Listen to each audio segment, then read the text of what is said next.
Hello and welcome to A for Arsenal. My name is Daksh and welcome to another video on the channel. आज हम review करने वाले हैं Liverpool versus Arsenal का जो Enfield पे हुआ था game and this game ended in a 1-1 draw. Now जब मैं ये प्रीव्यू डिस्कस कर रहा था मानस के साथ या फिर निधि भाई के साथ, जब मैंने वीडियो बनाई थी, मैंने कहा था कि I would not take a draw because मेरे को लगता है कि हमारे अंदर ये कैपेबिलिटी है कि हम ये गेम जीत सकते हैं. एंड एक पॉइंट पे लग भी रहा था, but before I get in to any part of the game यार, मैं इस चीज़ को एड्रेस करता था जो काफ़ी लोग सुनने के लिए आए होंगे. That is that Martin Odegaard handball. यार वो हैंडबॉल था, ठीक है. Any other day any other referee उसको हैंडबॉल दे देता. अगर ये मेरी टीम के अगेंस्ट होता, अगर ये लिवरपूल का हैंडबॉल होता, मैं भी बहुत चिल्लाता, बोलते हैं refs ने गलती कर दी, ये कर दिया, वो कर दिया. I think we got away with one, and that's fine. I mean, today we got lucky. सब लोग कहेंगे some other days we did not get lucky. Against Aston Villa जो हैंडबॉल हुआ था मैटी कैश का, वो नहीं दिया गया था, but it is what it is now. I've said it before, I'll say it again. refs के बारे में बात करने का कोई point नहीं है. Some days you will get yellows, some days you'll get 2 yellows for dissent, some days you'll get nothing for a dangerous tackle. Some days you'll get a handball which is completely not a handball, and then other days you won't get a handball for handballs. So yeah, today we got away with one, and so this game मेरे हिसाब से बहुत अच्छे से poise था. दो intense teams number one versus number two खेल रहे थे, फर्स्ट वर्सेस सेकंड. जो जीतता वो टॉप पे जाने वाला था क्रिसमस के आते हुए. एंड नर्वस एनर्जी थी इस गेम के पहले. मैं बड़ा नर्वस था, मेरी तो फट रही थी.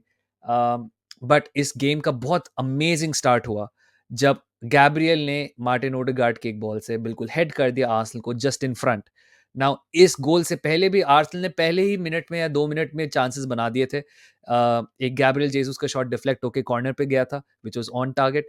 देयर वाज अनदर चांस जो लिया नहीं गया था, एलिसन ने सेव किया था. सो from the start it was a very encouraging start from Arsenal, and उसका क्यूमुलेशन आया था एक गोल में. एंड ये डोमिनेशन मेरे हिसाब से चल रही थी अराउंड 15 20 25 मिनट्स तक. 25 इनफैक्ट एक एग्जैजरेशन ही होगा. आई वुड से अराउंड 15 मिनट्स तक ये एक अच्छी डोमिनेटिंग परफॉर्मेंस चल रही थी. एंड आई थिंक उसके बाद लिवरपूल ने धीरे धीरे धीरे धीरे सस्टेन्ड प्रेशर बनाना शुरू कर दिया था. Now one thing that was encouraging for me at this point of time was that Liverpool के उस पॉइंट पे कोई क्लियर कट चांसेस नहीं थे. बट मैं इस लिवरपूल टीम के बारे में एक चीज कहता हूँ, that they have 4 world class players that keep on guiding them. Alisson, Virgil, Trent and Mo Salah. And out of nothing जब मुझे लग रहा था कि लिवरपूल वही गेम का सीक्वेंस चल रहा है, that Arsenal have lost the ball to Liverpool, Liverpool अब पेशेंटली आगे लाके बिल्डअप करेगी. It took one ball from Trent Alexander Arnold to find Mohamed Salah, and Mohammad साला वर्सेस जिंचेंको एक मिसमैच था. ये तो हमने हर स्ट्रीम पे बोला, it's a mismatch. Mo Salah versus Zinchenko who is not defensively good. Mo Salah ने बिल्कुल अपना वो जो फीफा में राइट स्टिक को मूव करते करते बॉल काट ली एंड एक बहुत फिनोमिनल गोल मारा नियर पोस्ट पे. सुपर पावरफुल शॉट जो राया बिल्कुल भी सेव नहीं कर पाते थे. एंड देखो यार, यही ऐसे वर्ल्ड क्लास प्लेयर्स होते हैं जो गेम्स डिसाइड करते हैं. एंड एक पॉइंट पे लग रहा था दैट साला ने अच्छी सी एक तो इक्वलाइज तो कर ही दिया, but now Salah is going to be the protagonist जो लिवरपूल को इवेंचुअली इस गेम में जीत दिलाएगा. नाउ इसके बाद आर्सेनल मेरे हिसाब से थोड़े से शेल में चली गई. We started kicking the ball long, we started not holding the ball. कभी कभी हम बहुत स्लो थे, कभी कभी हम बहुत फास्ट थे. And that was the most frustrating part about watching this as an Arsenal fan, because we usually are very calm on the ball. हम बड़े मेथोडिकली गेम को कंस्ट्रक्ट करते हैं. But credit to Liverpool, they never let us rest after that point of time. Everyone from Simicast to Trent to Virgil to Konate, man. Konate and Virgil were absolutely fantastic for Liverpool. Even at a point of time, I would say even Endo भी बहुत अच्छा कर रहे थे. And Liverpool did not let us rest यार. Half time आ गया था, 1-1 हो गया था. आई वॉज थिंकिंग कि कोई बात नहीं, सेकेंड हाफ आएगा, we will do a little better. And second half से 45th मिनट से I would say till probably the 70th minute यार. So I think around 45 to 50 minutes from our goal to 75th minute तक Liverpool बहुत अच्छे से dominate कर रही थी. एंड काफ़ी अपॉर्चुनिटीज थी लिवरपूल के पास गोल स्कोर करने के लिए. इसमें था एक ट्रेंट का मिस जो बार पे लगा था. It was a 5v1 and I think Trent should have scored that. Another day they could have. मतलब Declan Rice versus Salah, Nunez, I don't know who else was there. There was Trent definitely there, and Salah ने Trent को ball pass करी थी and it hit the bar and just went out. क्योंकि कभी-कभी बार पे लगने का luck भी नहीं होता। बार पे लग के बॉल कहाँ जाती है वो भी इम्पोर्टेंट था। क्योंकि हमारे पास सिर्फ़ 2 ही डिफेंडर पीछे आ रहे थे एंड अगर वो बार से लग के किसी लिवरपूल प्लेयर पे लगती तो खत्म था scene anyway. So in that way also we got lucky. एक आई थिंक एलियट का शॉट था जो डिफ्लेक्ट होके पोस्ट पे गया था, but I think that was anyways covered by Raya, so I won't count that as a big big chance. But ऐसा नहीं था कि Arsenal were completely out of the game. Earlier in the game Martinelli के पास एक open गोल था मारने के लिए जो उन्होंने नहीं मारा। दोनों टीम्स ने काफी लॉन्ग शॉट्स लिए थे जो ब्लॉक हुए थे। जिनचेंको के 2-3 शॉट्स थे जो ब्लॉक हुए थे। जोबोस्लाई के 1-2 शॉट्स थे। And so I would say it was a game of few clear cut chances. I think अगर आर्सेनल के पास में भी 2 चांसेस होंगे to score, Liverpool might have had like 2 और 3, maybe 1 more extra one, अगर आपको एलियट वाला गिनना है। But definitely Liverpool will be the team that is more disappointed with the draw at this point of time, because एक game state होती है कि जब आप अर्ली पीछे चले जाते हो तो आपका मूड खराब होता है, but if you keep coming back in to the game and you keep sustaining pressure, that I would say leaves a lasting impression that you should have gotten more. And I think it's true, man. एक point पे हम बहुत ही shaky थे. It was more of a thing कि हम बस hang on कर रहे हैं. And Klopp ने भी अपने इंटरव्यू में बोला है that you know at some point we must have shattered them and we did not take it to task. But I think that's football यार. लिवरपूल ने फिर से second week in a row after Man United अपने chances नहीं लिए. And I was happy with the way we played. We hung on for dear life. But in the last 12, 13 minutes, I think it was encouraging play from us again, especially जब Martinelli चला गया and Trossard आ गए. Trossard started receiving the ball ज़्यादा deep. He started moving the ball a little more. हमारे attacks थोड़े ज़्यादा अच्छे लग रहे थे. There were a couple of times जब साका ने या फिर बेन वाइट ने बिल्कुल बॉक्स के अक्रॉस बॉल फ्लैश करी थी, and there was nobody at the far post, and I was really pissed off with that because Martinelli had a very bad game. Now of course सब लोग कहेंगे कि जिनचेंको ने गोल खाया तो उसकी गलती थी, but I think this hate is now a little too much. um, I think हम सबको पता है जिनचेंको की डिफेंसिव लाइबिलिटीज कितनी है, बट अगर आपके पास हार्ट है to watch this game again, just watch. I think apart from Rice, Gabriel, Saliba, he was the only one with a calm head, क्योंकि राया बॉल हूफ कर रहा है, ओडेगार्ड अच्छा था, साका could not hold on to the ball, Martinelli was losing it over and over again, Jesus did not look in control of the game. So I think yes, he made a big mistake of that goal, but Salah के against कितने defenders होते हैं जो इतना अच्छा करते हैं. um, I think defensively he is a liability, yes, but I think for 70% of the game he was actually fine. I'm not saying he had like a world class performance and everything, and yes, we do need Tomiyasu and Timber, उस पे बात करने की बिल्कुल जरूरत नहीं है. ये लोग जब वापस आएंगे जिनचेंको से ऊपर ही खेलेंगे. But I don't think it was as bad as people are making it to sound like. Who had the worst game probably is Gabriel Martinelli. And I think he needs a bit of rest. He needs to drop. देखो हमारे wingers untouchable नहीं है. If they have stinkers, you have to drop them यार. Yes, they are your most important players. ये runners हैं. ये combine अच्छा करते, goal अच्छे मारते हैं, sure, whatever it is. But Gabriel Martinelli this season has not been good. He has had injuries, 3 weeks, 4 weeks की injuries थी उनको. तो he's not played too much. But यार, that cannot be an excuse for his decision making this year. वो अपने आप को deliberately dribble करते करते ही will push himself to the edge of the pitch, जहां पे द डिफेंडर इतने आराम से उनको गार्ड कर लेते हैं, बिकॉज दो ही जगह जाने के लिए, या तो आप पीछे जाएंगे या फिर आप लाइन से बाहर जाएंगे. एंड जब डिफेंडर आप पे क्लोजिंग कर रहा है, जैसे कोनाटे जैसा स्ट्रॉन्ग डिफेंडर है, आप बॉल कैसे रिलीज नहीं कर रहे, मुझे तो समझ नहीं आ रहा. You are trying to beat your man not once but twice, and I don't think that's the right way to go.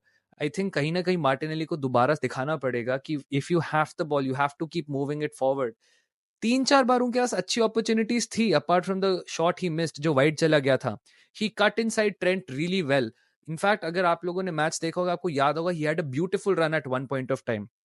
Sometimes his decision making is so bad, yaar. He would wait too much to take a shot. He would dribble too much. He would lose the ball and then stop running back. He was supposed to be the guy who comes back to Zinchenko and helps him against Salah. ये हमने नहीं देखा Martinelli के against, and today was one of his worst performances. Should he be dropped? I think so. Anyways, next game Thursday को है, so I think rotation तो काफी होना चाहिए. But Martinelli had an absolute stinker, यार. But if I have to talk about the players of the game, man, there were plenty of candidates, I would say. For me, it was personally Mo Salah. I think he is a difference maker, and I think difference makers को हमेशा man of the match या player of the game मिलना चाहिए. Mo Salah, I think he will go down as one of the best players in the Premier League. I don't know why उसको इतना slander मिलता है. I don't know why some Liverpool fans want him sold, ki the story is over and everything. Absolutely crap. Salah is an iconic player. He's a world-class player. Trent is a candidate as well. Like I said, out of nothing, he can create anything. And even though वही chance था एक जो उसने miss किया था, जो साला का असिस्ट था, Trent is always that threat कि वो एक बॉल आपके पूरे मिडफील्ड के ऊपर से पहुंचा के बिल्कुल आपके फॉरवर्ड के चेस्ट पे मारेगा. And he is an amazing player, one of the best right backs of all time. I am telling you right now, he will retire as one of the best right backs of all time because उसने game पूरा change कर लिया. Ibrahima Konate, what a player. Virgil van Dijk, what a player. Apart from that, I think कोई ज्यादा खास stand out नहीं था मेरे लिए लिवरपूल की टीम के लिए. But I have to give credit to Declan Rice. Yes, मैं उसका जोक बना रहा हूँ कि 5v1 डेक्लन राइस ने रोका, बट अगर आप एक्चुअली गेम देखेंगे, he stopped a lot of attacks. He fought and disrupted Liverpool's attack. He won a lot of headers. He won a lot of duels. He carried the ball forward a lot. He kept on moving the ball, which is the most important thing against Liverpool. So I think he had a great game. I think Gabriel had a phenomenal game. Not only did he score the goal, not only did he defend well, जो Harvey Elliott वाला shot था, but he also at times came in against Mohamed Salah. Also at times came in against Cody Gakpo. So I think Gabriel की भी बहुत अच्छी game थी. Not only did he cover the center, but he also covered the left at times. And William Saliba, bhai. William Saliba, I would say, at this point of time, has to be one of the top center backs in not only England, but also Europe. He is calm on the ball. He's composed on the ball. जब Klopp ने साला को centre पे move किया, which I thought was not a great decision, Saliba ate him up. May be it was for 10-12 minutes, but उसके बाद उस time पे मुझे साला बिल्कुल नहीं दिखा. I was never nervous. He had so many times जब बॉल उसकी पोजेशन पे थी and he would shimmy and lose the pursuer and he would move the ball बहुत अच्छे से. विलियम सलीबा यार, I think he was one of the best on the pitch. ये man of the match साला, Trent, Konate, Saliba किसी को भी मिल सकता था. सलीबा को मिला.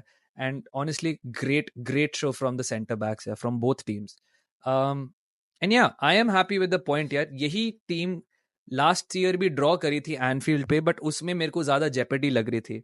अगर आप एक्सजी फिलोसफी के पिछले ट्वीट्स देखेंगे तो लास्ट ईयर जो था, लिवरपूल हैड 4+ एक्सजी और उन्होंने 2 गोल मारे थे. एंड हमारे 1+ एक्सजी पे हमने 2 गोल मारे थे. इस साल हमने, अगर आप देखें, लिवरपूल एंड आर्सेनल का काफी इवन रहा है दोनों टीम्स का. Possession wise, shots on target, XD, Liverpool का 0.9 होगा. कई मॉडल्स में हमारा 0.8 है, कई मॉडल्स में हमारा 0.9 है. सेम थिंग, बिग चांसेस दोनों ने एक मिस करे मेरे हिसाब से. तो गेम कहीं जा सकती है. It's a pretty even game यार मेरे हिसाब से. And that is as good as Liverpool were today, I say it is also credit to Arsenal कि हम कहाँ से कहाँ आ गए हैं. जब हम सिटी और लिवरपूल को टाइटल के लिए लड़ते हुए देखते थे, मेरा मूड हमेशा ऑफ होता था ये गेम देख के, क्योंकि मैं सोचता था हमारा लेवल इनसे कितना दूर है. These teams are playing at another level, and I'm so happy that we can compete with Liverpool like this. Yes, we got lucky with that handball. I completely agree. Yes, we got lucky with the fact that Trent did not finish his dinner on that 5v1. But the fact that we stayed in the game, the fact that we had our own chances, the fact that we restricted Liverpool to maybe 2 chances, जो एक handball हो सकती थी, but एक also that chance of trend जो हमारी गलती से आया था. मोस्ट ऑफ आर चांसेस, जो बिग चांस लिवरपूल के थे, most of them came from our point of view, because हम स्लिप कर रहे थे, हम स्टूपिड डिसीजंस बना रहे थे. And yeah, maybe on another day, अगर Saka goes down when Alisson had challenged him, Arsenal could have had a penalty. But ये सारी चीजें तो part and parcel of the game है. The bottom line is I'm very proud of this team. And I'm very happy with the draw. Not only because it's Anfield, but also because of the fact कि इस team का जो play style है, इस team के जो players हैं, they give me something to be happy about, something to cheer about. ये टीम के प्लेयर्स, अगर हम नेक्स्ट वीक भी खेलने जाएंगे, मुझे पता है कि ये टीम की परफॉर्मेंस कैसी. इसलिए जब हम विला से आ रहे थे मैं उतना दुखी नहीं था. इसलिए जब हम ब्राइटन से जीते मैं बहुत खुश था, बट थोड़ा सा disappointed. We could have scored 3 or 4 more goals. And even today I am happy because I know if we play like this and if we just be a little more clinical, like I said, बस वो अगर हमें 10 on 10 performance डालनी है जीतने के लिए, मुझे लग रहा है हम अभी 7 on 10 या 8 on 10 पे हैं. We need to do just a little better with our chances, just a little better with our control, and we can be truly elite. And देखो, ट्रस्ट द प्रोसेस का मतलब यही होता है, राइट? आई नो 4 years हो गए, हम premiere league नहीं जीते, हम चैंपियंस लीग में इतने सालों बाद आए हैं, but this is progress man, because so many processes, so many projects just fail. They don't do too well, right? They have their own time, they will take their own time, but I'm very happy with the players we have. I'm very happy with the style of play. I am proud to be an Arsenal fan. And against Anfield, अगर हमें लग रहा है कि draw draw क्यों करा यार, हम जीतना चाहिए था, and everything that shows where our progress is, because मुझे पता है पिछले 3-4 सालों में Anfield used to be the most dreaded fixture, because मुझे पता था हमारी बहुत पिटाई होगी. इधर भी हम पिट सकते थे बट नहीं पिटे. We kept Liverpool to under an XG. We matched them toe to toe. And yes, Liverpool will be annoyed कि draw हुआ है. They could have won this game, but they didn't win this game. And on another day, maybe Liverpool wins. On another day, maybe we win. But it is what it is. It's football, man. And so yeah, thank you so much for watching. I will see you on most likely Monday, जहाँ पे हम इन सारी Premier League games का of this weekend का जल्दी से एक रिव्यू करने की कोशिश करेंगे, and will preview the games जो मिड वीक में शुरू होंगी on Tuesday as well. So see you all, thank you so much for joining. We are at 12.2K. अगर आपने वीडियो लाइक नहीं करी है तो कर दीजिए, and subscribe if you new. See you all soon. Tata, bye bye, letter.